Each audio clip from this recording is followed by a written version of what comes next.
مشعشعی در طول جنگ شخصا سوار نظام زبده خوزستان را هدایت میکرد. در نهایت نظر مشعشعی غالب شد و برای افزایش تعداد سربازان تلاش‌هایی صورت گرفت. به ذخیره عظیم جنگجویان ممتاز زورخانه ها یا همان مدارس فنون رسمی ایران توجه نشد. در عوض پیام‌هایی با وعده بخشش 6 ماهه مالیات برای آنهایی که داوطلب جنگ می‌شدند به روستاها و محلات نزدیک اصفهان فرستادند. این کار باعث آمدن تعداد زیادی از روستاییان و کشاورزان مسلح به چوب و چماق شد که اصلاً آموزش جنگی ندیده بودند یا در سطح بسیار پایینی قرار داشتند.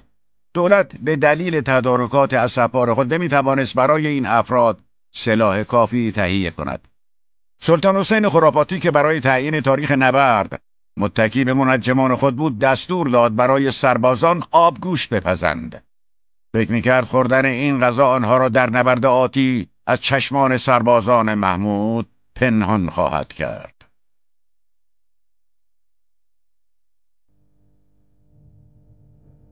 اواخر زمستان همان سال محمد قلی خان با 30,000 سرباز و 24 توپ از اصفهان خارج شد.